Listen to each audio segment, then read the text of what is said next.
If you dare to step into this mystery, hit that like button and subscribe for more chilling unsolved horror mysteries. Chapter 1: A Quiet Death in Ivy Lane. There are streets in this world where time feels different.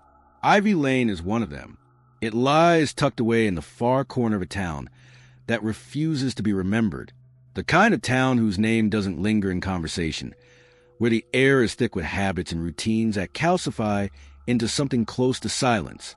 Ivy Lane, lined with modest houses and trees too symmetrical to seem real, gave off the illusion of perfect stillness. But stillness can deceive. Stillness can rot. At number 27, Ivy Lane, the curtains were always drawn at the same hour.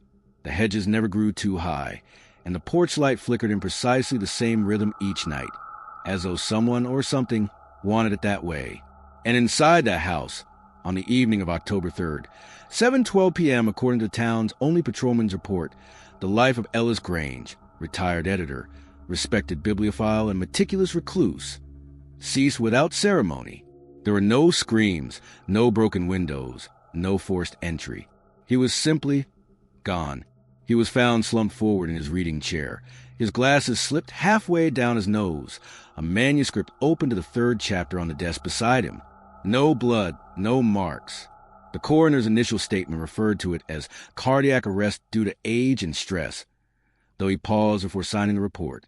What made him hesitate was never officially documented. What did he see that made him take longer than usual in that room? One detail kept nagging at the officers, though they didn't say it aloud. On the floor was a single torn page, not crumpled, not stained, just torn from the manuscript and placed gently by Ellis's foot, as though it had been removed deliberately, as though someone wanted it gone.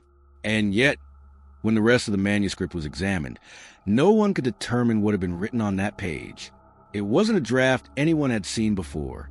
Ellis had retired nearly 10 years ago, opting for seclusion rather than the limelight he'd once carefully shaped for others. He edited bestsellers, memoirs, the kind of novels that made people think they understood something deeper about the human condition. But he never published anything of his own. Better to remain the mirror, he once told a colleague. That was his philosophy, until, apparently, he changed his mind. The manuscript he left behind was titled simply Through the Hollow, a title that didn't appear in any of his previous correspondence or journals. And more curiously, the chapters contained scenes that closely mirrored real events from his life, some too precisely to be coincidental. There was a passage in the 2nd chapter that described a house eerily like 27 Ivy Lane, down to the flickering porch light, a passage that described a man alone in a chair, listening to a noise he couldn't explain, trying to pretend it wasn't real. Local officers dismissed it as the delusions of a lonely man. Writers do that, blur the lines. But someone kept coming back to the house. Neighbors reported seeing the same figure 3 nights in a row following the incident. A tall, narrow man in a gray coat, standing by the hedge just after midnight. He never moved, just watched the house. By the time authorities arrived to investigate these sightings, the figure was gone. No footprints, no security footage. But the porch light flickered again, 3 short bursts, then silence. In Ellis's study, investigators cataloged every item, every book spine, every note. Nothing out of place. Until someone noticed a family portrait above the fireplace. Ellis younger, with a woman and a boy. His wife had died in '89, his son in '96.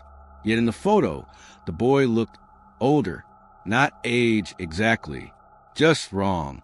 The timeline didn't make sense. Neither did the expression on the boy's face. Eyes fixed not at the camera, but at something behind it. Behind us. And the photo? The next day it was different. The woman's face was obscured, smudged somehow, though the glass was intact. The photo hadn't been touched, and yet her features were now a blank blur. Neighbors began to talk less. Lights turned off earlier. The mailman requested a new route. And still, Through the Hollow remained unpublished, its final chapter incomplete, the missing page gone. Some say it was never written. Others say it was taken, not by accident, not by chance, but because it contained something someone didn't want seen. The town moved on, but the house on Ivy Lane didn't. Chapter 2, The letter that wasn't meant to arrive. It arrived on a morning that was too quiet. Even for a place like Ivy Lane, the fog had rolled in overnight, heavy and motionless, turning the hedges into strange silhouettes and casting the houses in a soft gray that seemed to flatten everything it touched. The birds didn't sing. The air felt muffled, like the world had taken a breath and forgotten to exhale. It was in that silence that the postman, filling in temporarily for the one who'd requested a transfer, found the envelope. It was pale brown, creased at the corners, sealed with an uneven strip of red wax that had faded to rust. No return address. Just a name, Miss Marple. No house number, just a street. Ivy Lane. There was only one Marple in Ivy Lane. She had lived at number 12 for 37 years, keeping to herself, tending a modest garden, her windows always half-shuttered, as if privacy were a thing to be rationed. The townsfolk refer to her, when they refer to her at all, as someone who had seen too much once. No one knew quite what that meant, but it was said with a reverence reserved for those who have stood in the aftermath of something that refuses to be named. She hadn't received a letter in over a decade. When she opened the door, the postman hesitated, then extended the envelope toward her like an offering. She didn't thank him. She simply looked at the handwriting, her breath catching, the color draining from her face with a speed that made the postman step back. She didn't read it at the door. She closed it slowly, turning the lock with 2 deliberate clicks. And then, in the dim hallway where time had slowed to a crawl, she slit the envelope open. Inside, the letter was written in long, looping cursive. The ink faded in places, but unmistakably real. The signature at the bottom was dated October 2nd, 2013, 10 years prior. The sender, Ellis Grange. Ellis had never written her a letter in his life. She sat at her table for hours, staring at the page, her tea untouched. The words on the letter were careful, restrained. He referenced something they had once spoken of only once, in the hallway of a publisher's conference, over 2 decades ago. Something he had sworn to forget. A place, a decision, and then the sentence. If this reaches you, then I failed, and someone is watching again.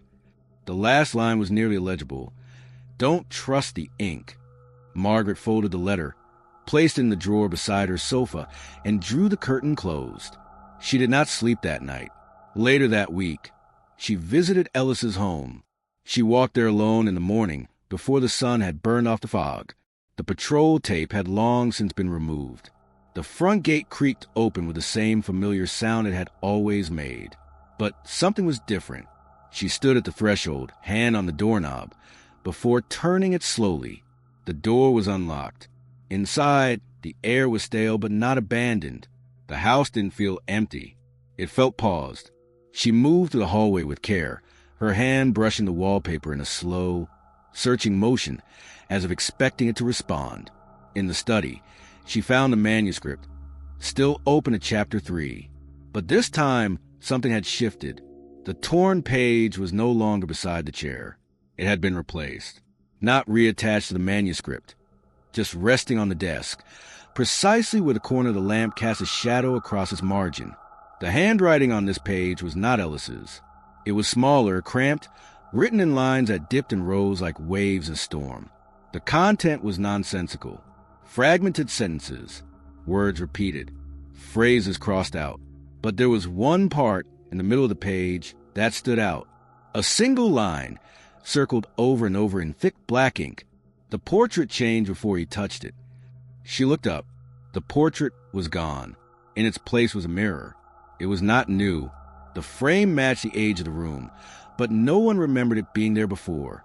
It reflected the study, the chair, the desk, the lamp, and her, but not quite. Her reflection stood at the same angle, held the same posture, but the eyes were wrong. They were not hers. Not entirely. Not anymore. She left the room without looking back. That night, she removed every mirror in her house. The following morning, another envelope arrived. No stamp, no postmark, just a slip of paper, slid under her door in silence. One line, "You're next to edit." The days that followed blurred. Margaret didn't open her curtains. She took long walks around the edge of the village, past the old mill road where no one built anymore. On one such walk, she saw a man by the field gate. Too far to make out his face, but close enough for her to see he wasn't standing on the ground, just above it. Still, she returned home without finishing the path. In the evenings, she began noticing changes. Her books rearranged themselves. A journal she hadn't used since 2004 appeared open on her kitchen table, written in handwriting that mimicked hers, but was just slightly off. The sentences began with familiar thoughts and ended with lines she could not have written. Ellis never should have gone back.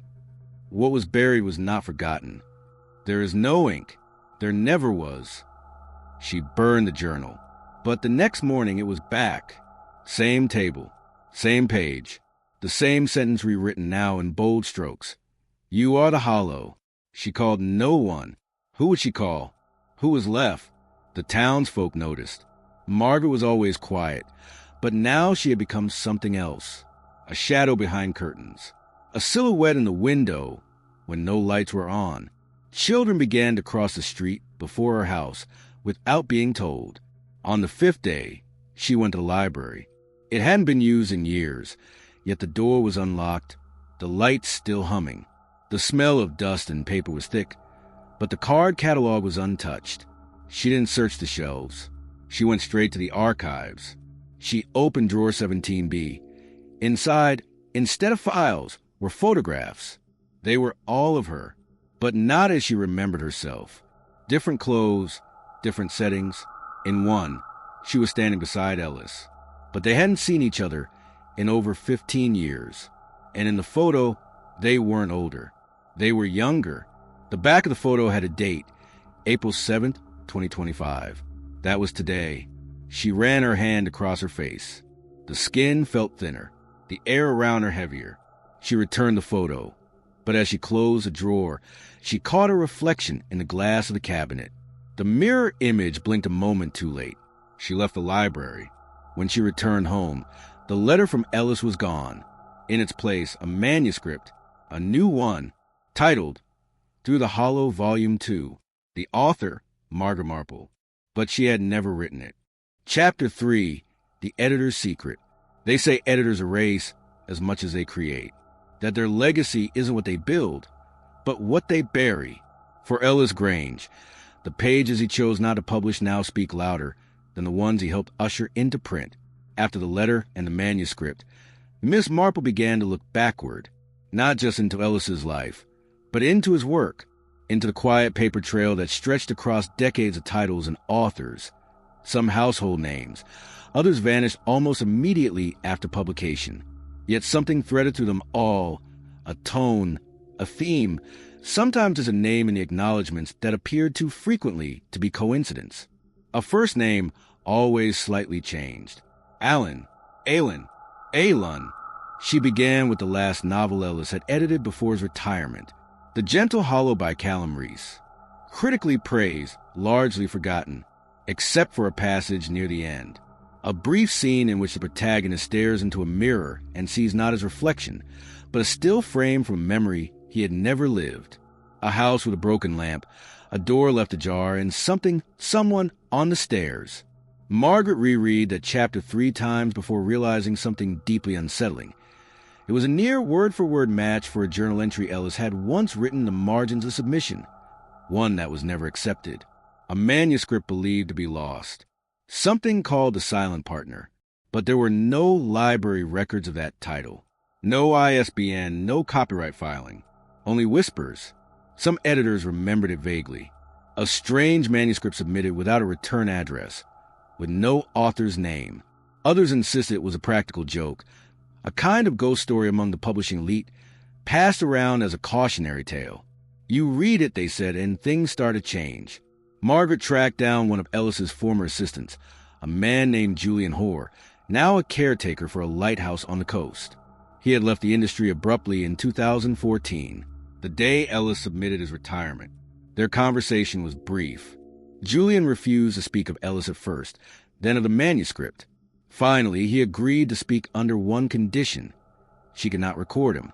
He told her Ellis had received the manuscript anonymously, that he'd stayed late the night it arrived, that the next morning he looked older, not tired, aged, and that for 3 weeks afterward Ellis said things, short phrases, that didn't fit the conversations they were in.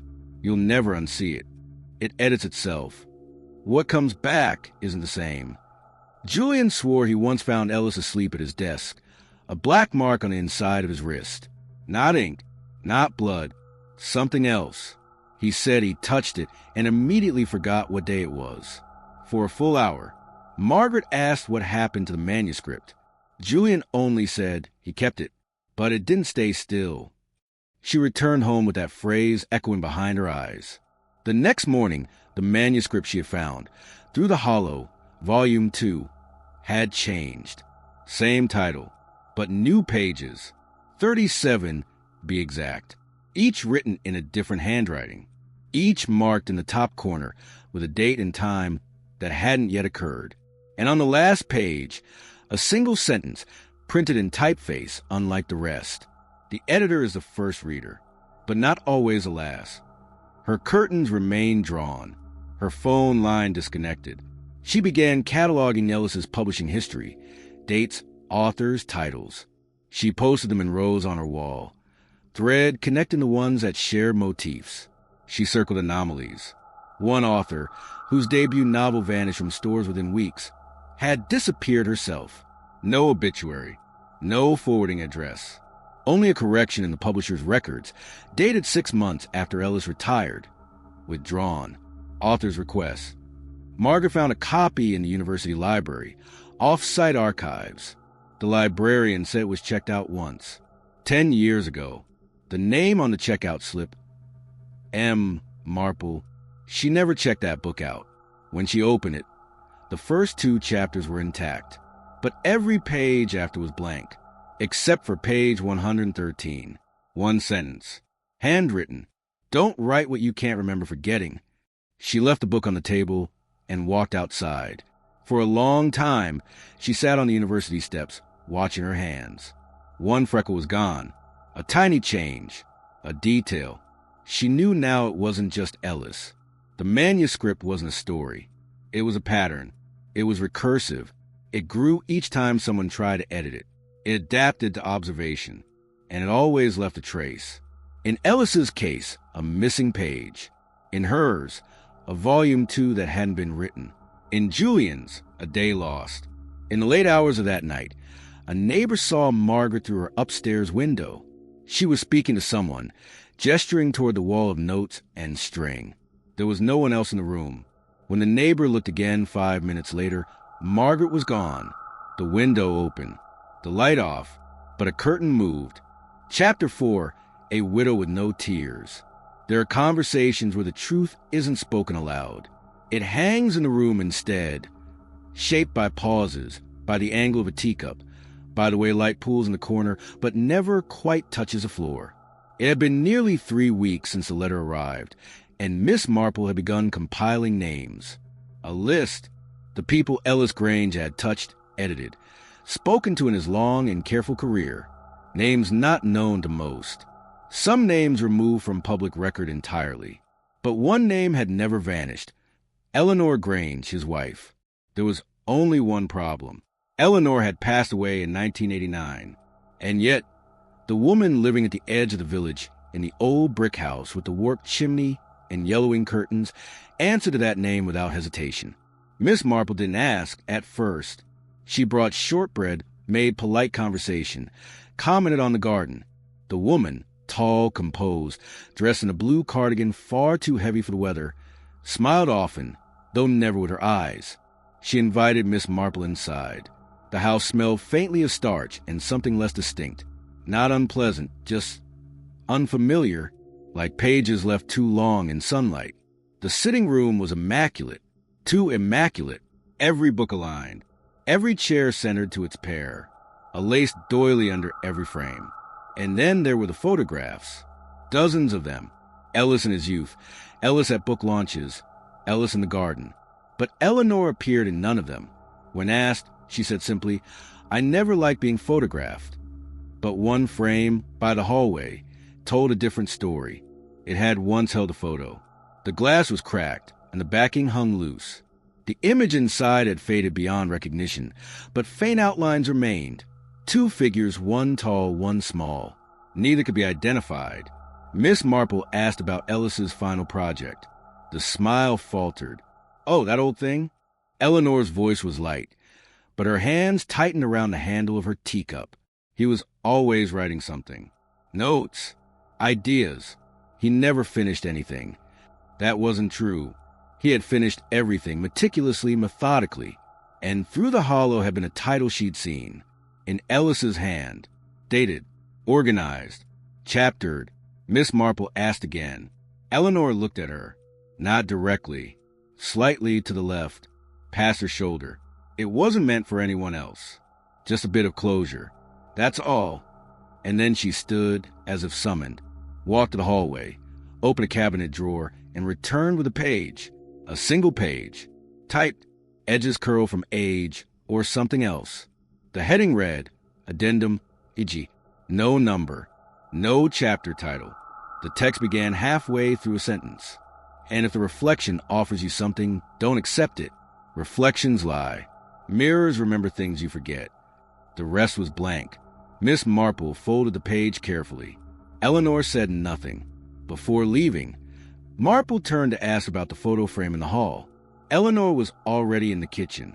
The light above her flickered. Once, then held. She did not respond. Outside, the garden was quiet. The gate closed behind her with a click that echoed longer than it should have. That night, Marple placed the page alongside the others. The manuscript had grown again. Words had rearranged themselves. Sentences appeared that hadn't been there before. One line at the top of the new page. She signed her name Eleanor, but it wasn't hers. The next day, Marple returned to the Grange house, uninvited. The curtains were drawn. She knocked, waited, knocked again. After 3 minutes, the door creaked open, unlatched, as if expecting her. Inside, the same immaculate living room. But Eleanor was nowhere in sight. On the hallway wall, the cracked photo frame was gone. In its place, a mirror, not a new one, old wood-framed, slightly bowed at the corners. The glass was uneven, as if warped from behind. It reflected the hallway, the chairs, and Marple, but not correctly. In the mirror, a figure stood just behind her. Tall, blue cardigan, but when she turned, no one. She stepped back. Her own reflection was there now, just hers, but the face looked less familiar, as though remembered by someone else. A noise from upstairs. A drawer opening. Marple turned away from the mirror and left. No door slammed. No footsteps followed. But from the garden, she saw a shadow pass across the upstairs window. That night, the manuscript rewrote a paragraph in Chapter 2. The widow moved through rooms like a memory does, visible only when you forget you're looking. The following morning, Eleanor was gone. No note, no sign of departure. Her garden tools left by the back step. A kettle left on the stove, long since cooled. The house was locked from the inside. The authorities filed a missing persons report. Nothing suggested foul play. Nothing suggested anything at all. Just absence. Miss Marple returned to the hallway. The mirror was covered in a sheet. She did not remove it. But the next day, the sheet was folded neatly on the floor. In the mirror, the reflection now showed a different hallway, not the one she stood in. She took a photograph. When developed, the hallway was empty, but in the far background, through the mirror's reflected corridor, stood a figure in a blue cardigan. Just before the frame ended, she showed the photograph to no one. Instead, she placed it inside the manuscript. The manuscript didn't accept it. The next morning, it was lying outside her front door, burned at the edges. Chapter 5, a manuscript in disguise. Some discoveries arrive without announcement, not with fanfare or revelation, but with the quiet insistence of something that was always meant to be found. It doesn't demand attention. It waits, patiently, as though time were not a barrier, but a co-conspirator. It was a Tuesday. The village book fair had returned for the first time in 6 years. The event was modest. 4 rows of folding tables arranged on the green, shaded by a patchwork of tents, many with handwritten signs. The air held the scent of tea and paper, and the rustling of pages was interrupted only by soft conversation and the occasional bark of a dog tied to a post. Miss Marple almost hadn't gone. She had planned to remain indoors that week. The manuscript had begun shifting again, its pages no longer numbered in sequence, paragraphs reshuffling themselves overnight. Words she hadn't read were now underlined in red. But something compelled her. She told herself it was coincidence. In the far corner of the fair, beneath a striped canvas tent that bore no name, sat a single-table man by an elderly woman in a felt cloche hat. Her display was sparse. 3 small wooden crates of worn hardbacks, their spines faded to anonymity. A paper sign read, "Clearance, lost copies." Marple scanned them absently, her fingers brushing cracked leather, embossed titles dust. Then she saw it. A slim volume, no title on the cover, no author listed, just a faint emblem embossed on the front, a small hollow circle, unfinished, the shape left open. She picked it up. It was cold, heavier than expected. Inside, the first page was handwritten. Neat, deliberate script. Volume I, the hollow begins again. No publisher, no copyright, no date. She read the first paragraph. The breath caught in her throat. The scene described a quiet street. Ivy Lane, a man alone in his study. A missing page. A mirror above the fireplace. The details were exact, word for word. But this wasn't through the hollow. It was written in a different tone. Observational, detached, like a documenter taking notes. It described what she had seen, but in the past tense. Before it had happened. She asked the woman where the book had come from. That one? Been in the box for years. Nobody's touched it. Marple bought it for £1. That night, she read the entire manuscript. It was incomplete, stopping halfway through what should have been the 3rd chapter. The final sentence ended abruptly. The woman in the blue cardigan walks into the hall, but she isn't. She turned the page. Blank. Then back to the cover. The hollow emblem now appeared darker. No smudge. No ink. Just deeper. She placed the manuscript beside through the hollow. Volume 2. The 2 did not touch. The air between them seemed to resist contact. At midnight, she heard a knock at the door. 3 times. Soft, evenly spaced. No one was there. The next morning, a package lay on her doorstep, wrapped in newspaper. No label. Inside, an empty frame. Glass intact. No photo. No backing. Just a frame. She set it aside. Continued reading. Later that evening, she returned to the book fair. The striped tent was gone. No trace. No crates. No footprints in the grass. She asked the organizers. No one remembered such a vendor. That night, the manuscript added a new line. You found what you weren't supposed to see. That means it sees you now. The next morning, Marple awoke to find the hollow circle symbol inked faintly on her wrist. It hadn't been there before. It wasn't a bruise, not a stamp. Just beneath the skin, visible only in certain light. She attempted to wash it. It remained. She placed the manuscript in a drawer and locked it. It reappeared on her bedside table. A new page inserted itself. Do not shelve what writes itself. It shelves you. She went to the local printer's office, a man she trusted, and asked if he could scan the manuscript. He tried. The pages jammed. The scanner rebooted. On screen, instead of digital text, was a single image. Her face. Not from that day. From another. One she didn't remember. Behind her in the image, a mirror, her reflection missing. She left the printer's shop without collecting the manuscript. When she returned home, it was there, waiting, and next to it, the empty frame from the package. But now it held a photo, a picture of her standing beside Ellis. In the study, the timestamp printed in the corner. October 3rd, 7:12 p.m., the moment he was found. But she hadn't been there. Had she? Chapter 6, the names had changed. In every small town, there's a memory that belongs to no one. It drifts between conversations, passed down like folklore, altered by time but never fully questioned. A story half remembered is not always a story forgotten.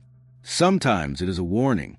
After the discovery of the hollow-marked manuscript, Miss Marple began to notice a pattern, not just in what she had read, but in who she had seen. The manuscript, though incomplete, began to display names. At first, just initials, then partial monikers, and finally, full characters with habits and histories. These characters were not unfamiliar. In fact, they were entirely too familiar. The baker on the corner, thin with a white mustache, always carrying an umbrella even on dry days, was now named in Chapter 5 as Mr. Clough, the proprietor of a quiet pastry shop whose assistant vanished mid-shift. The description was exact, but in the real world, there had never been an assistant, and Mr. Clough had no children, no staff. At least, that's what everyone said. When Marple inquired gently, just a casual mention over a half-loaf and scone, he blinked slowly and said, "Funny thing, used to be someone here, didn't there? Young girl, quiet, always humming." Then his face went pale. "No, I must be wrong." She checked the village registry. There had been a listing for a Clara B.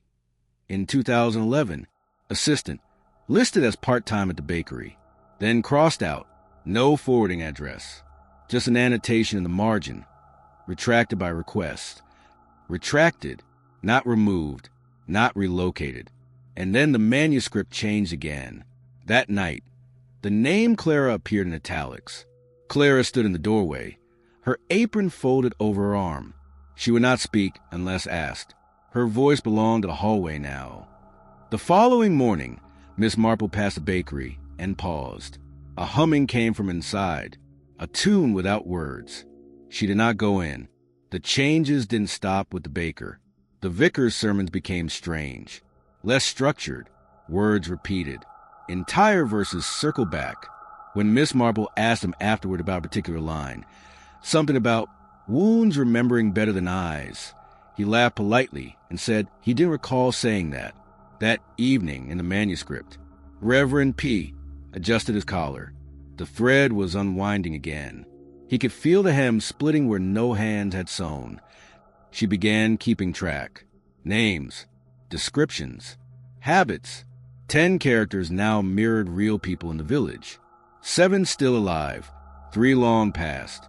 All matched with uncanny precision, except for the names. They were always slightly off. Reverend Paul became Reverend P. The baker was Mr. Clough, not Mr. Clark. The librarian was simply called the Keeper. And then Marple found her own name, but not as she knew it. Morgan, a character, introduced late, watching, noting, never participating. Her description was eerily precise, right down to a freckle on her left hand and a habit of stirring tea counterclockwise. The passage ended abruptly. Morgan watched the ink pool at the base of the page. It did not dry. It waited. That night, her teacup cracked, a thin line from lip to base. She didn't remember dropping it. Chapter 7, a fire that wasn't accidental. Fires erase quickly. That is their nature. 1 minute, the structure holds its shape. The next, it remembers nothing. But the heat always leaves something behind. A change in the air. A scent that clings to the stones long after the flames are gone. The archive was quiet when it happened. Not abandoned, just forgotten. A building no one entered often, though all agreed it was important. A place that felt like it had been there before the village. Tucked behind the council office and partially obscured by ivy and old signage, the structure housed records, journals, correspondences, and proofs of the people who had lived and moved through Ivy Lane across decades, even centuries. Miss Marple had visited the archive only a week before. She had been following a name, not her own, not Ellis's, a pseudonym, A. Lunn, that had appeared too often to be a coincidence. Editor acknowledgments, back page credits, footnotes. The name was always attached to unfinished work, unfinished or withdrawn. She found it again on a carbon copy tucked inside a folder labeled Uncatalogued Manuscripts. No author listed, just the same emblem embossed on the top corner, a hollow circle, slightly off-center. She had requested access to the original. The clerk on duty, a quiet man named Lewis, whom she'd seen for years but never spoken to, had paused longer than expected, then nodded. "Come back next Tuesday," he said. "It's not shelved here." She didn't return in time. The fire started Monday night, just after 2 a.m. No lightning, no storm, no evidence of wiring failure, no witnesses, only the silence. When Marple arrived the next morning, the structure was gone. Fire crews had come and gone. Ash drifted along the street like paper waiting to be read. The clerk, Lewis, was standing across the road, staring at the ruins. Pale, still, he didn't look at her when she approached. He only whispered he was going to publish it. Then he turned, walked away, and never came back. His flat was found empty the following day, his things untouched, his calendar marked with one notation: holocopy, confirmed delivery. Miss Marple returned to the edge of the wreckage later that week. Among the blackened beams and scorched stone, she found one item intact, a photograph, face down in the ash. The image was blurred, as if heat had warped the print. But two shapes remained, one tall, standing by a window, one seated, head bowed. She turned it over. On the back, proof, only one copy. Don't let it read you. That night, a new page was added to her manuscript, not handwritten, not typed, burned around the edges. The page read, "Fire forgets nothing. It only teaches you to forget what you lost." When she attempted to remove the page, her fingers brushed the edge and came away darkened, not with soot, but with ink. Wet though the page was dry, she placed the page back inside. The manuscript pulsed. She didn't sleep that night, not because she was afraid, because she was starting to remember something she couldn't afford to. The next morning, the news came. Lewis had been seen at the train station, boarding a line that had been discontinued in 2012. The surveillance footage glitched, frame by frame, his face distorted. The timestamp blinked midnight. Miss Marple returned to the ruins. There, half buried beneath a melted filing cabinet, was a charred placard. She recognized a name on it, Eleanor Grange. It hadn't been a burial record. It had been a manuscript title card, cataloged, dated October 1989, the same month Eleanor had passed. She brought the placard home.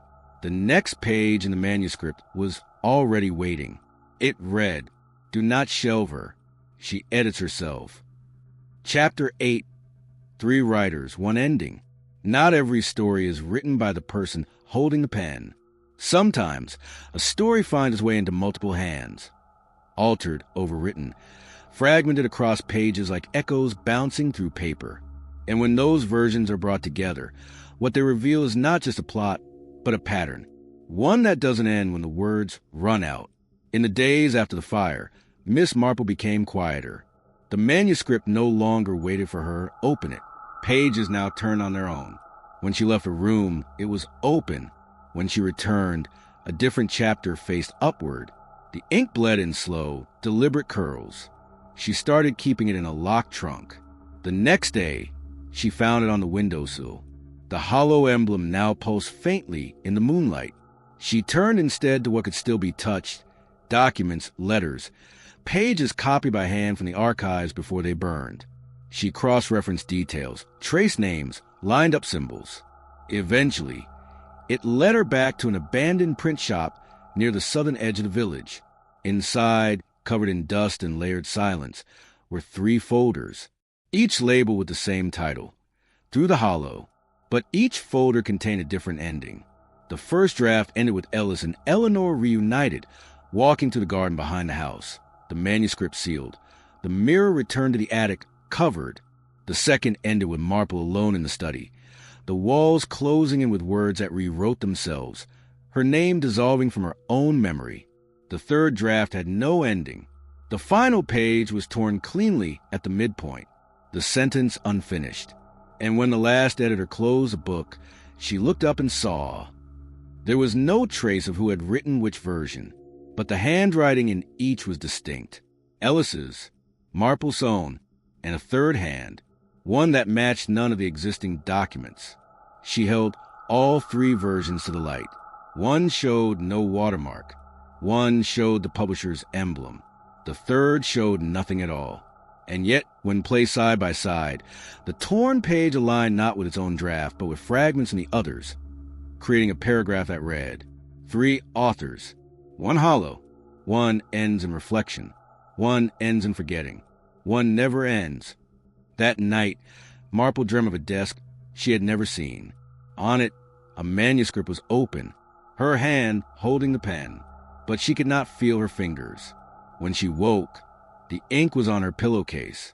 Chapter 9, The Woman with 2 Pasts. There are people who disappear without leaving. People who manage, somehow, to remain in the same town, on the same street, walking the same path each morning, yet become someone else entirely. Their names don't change. Their addresses stay the same. But something behind the eyes is no longer aligned with memory. And sometimes, when you look too closely, you begin to wonder if it was ever the same person to begin with. That's where this begins. With a woman everyone remembered, but no one could place correctly. She called herself Lillian. She lived in a cottage off the west edge of Ivy Lane, where the pavement thinned and the hedges leaned too far into the road. A patch of village where the lines between yesterday and today had always been slightly blurred. The land rose just enough to catch a little more wind than elsewhere. The house was squat, red-bricked, its door blue and its windows always closed, regardless of the season. Miss Marple had passed her many times over the years. Always alone, always polite. She baked for the autumn fair. She left flowers at the chapel. She never missed a Tuesday grocer. And yet, no one could recall when she returned, because once Lillian had left, 22 years earlier, under a different name, Eleanor Marsh. She had vanished without notice. A note left on the kitchen table. House cleared, garden untended, no forwarding address. The police had investigated briefly, as much as they did for such things. No signs of foul play, no struggle. Just gone. The case was marked unresolved and quietly shelved. But then, almost a decade later, a woman by the name of Lillian moved into the same house. No one questioned it, not directly. She looked familiar, sounded kind, paid in cash.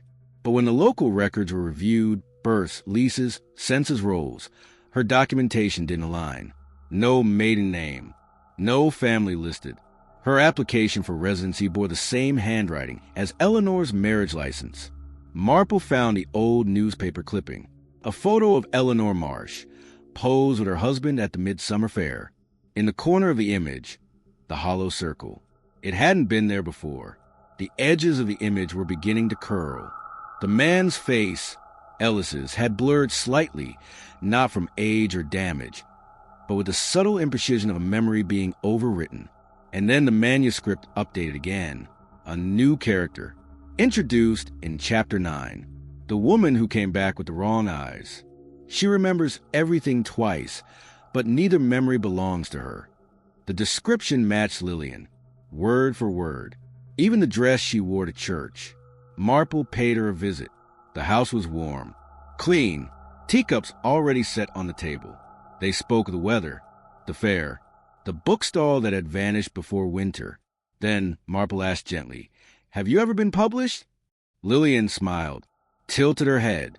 "Why would you ask that?" Marple held out the manuscript. Lillian didn't touch it. She only looked at the cover, then said almost absently, "It wasn't supposed to be read. That's the problem." She stood, walked to the fireplace. Above it hung a photo, a wedding but blurred. The bride's face obscured by sunlight, the groom holding something in his left hand. It wasn't a ring. Marple looked closer. It was a pen, the same pen Ellis had been found with. Lillian noticed her gaze. "He never stopped writing," she said quietly, "even when he said he had. Some stories don't ask permission." The room dimmed slightly, though no clouds passed. Marple noticed another photograph on the mantel. This one was of the cottage itself. But the windows, where Lillian stood now, were dark in the image, opaque. She looked up. The windows behind Lillian were curtained, yes, but faint light should have come through. There was none. Later that evening, Marple checked the village's building records. The cottage at 57 West Ivy Lane had been listed as uninhabitable from 2003 to 2011. And yet, every year during that span, someone had sent flowers to the chapel, signed only with an L.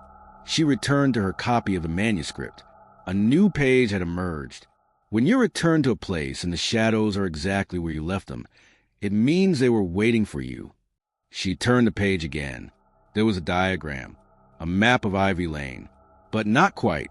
It included footpaths that no longer existed, houses long demolished, one marked in red, the cottage, a note below it, Lillian's house, also Eleanor's, also neither. Marple looked up from the manuscript and caught a reflection in the darkened window, but in the glass behind her, there was another figure, slightly out of focus, wearing a dress like Lillian's. When she turned around, she was alone. Chapter 10, The Voice on the Dictaphone. Some recordings are made to preserve the truth. Others exist only because the act of speaking out loud is less dangerous than writing it down. But the most unsettling kind are the ones never meant to be played at all, those capturing the quiet between questions, in the pause before confession, in the static that comes after someone thinks they've finished speaking. The study hadn't changed. Not in the way most rooms change when someone is gone. It remained in the same condition as the day Ellis Grange had last sat in his chair. The smell of paper and lamp oil still hung faintly in the corners. Dust had returned in a fine, almost deliberate coat, as if waiting for the right moment to settle. Miss Marple stepped lightly, retracing the path she had walked weeks before. The chair remained unpushed. The desk was as it had been. The manuscript, through the hollow, was still open to a different page each time she entered. But this time, she wasn't looking for ink. She had come for a drawer, one she hadn't opened before. Not locked, just overlooked. The kind of drawer that disappears until you need it. Inside, a black dictaphone.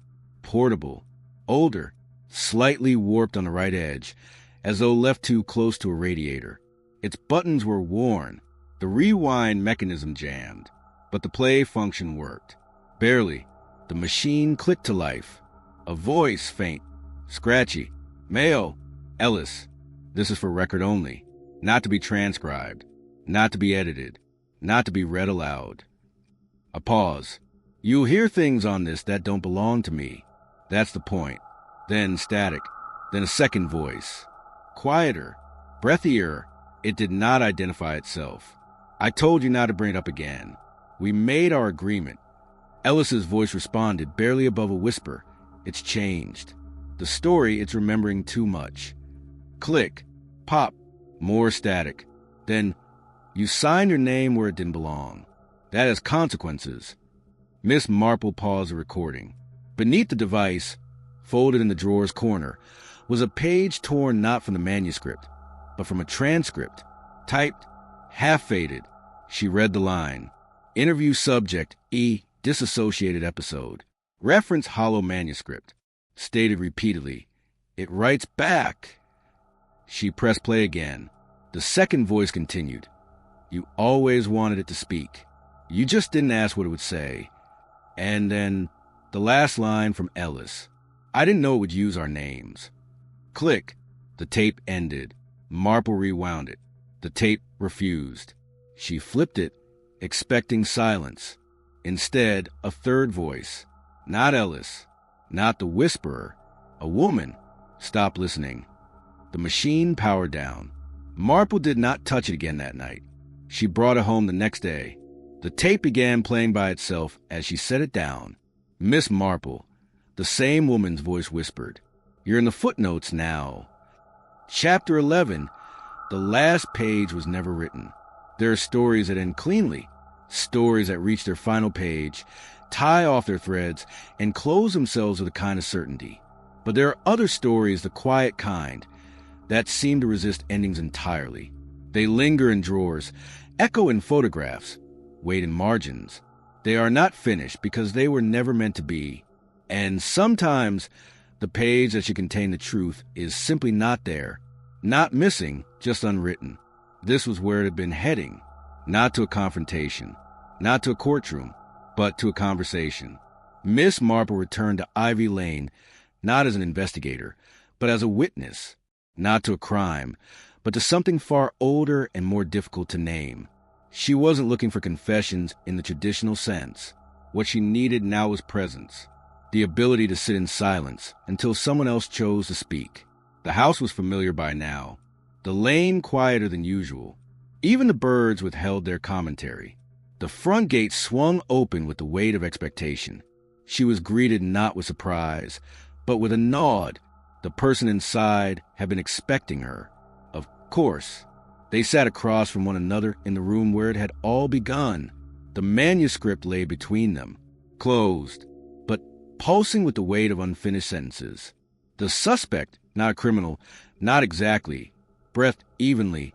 It was never meant to get this far, they said. Miss Marple didn't respond. She asked me to help shape it, to make it less dangerous, to give it form. But it didn't want form. It wanted attention. Outside, the wind shifted. A shutter clicked against the frame. The person continued, voice low. We changed names. We moved events. We split people into characters. But it still knew who it was about. They looked at the manuscript. She begged me not to finish it. Said the last page was the only one that mattered.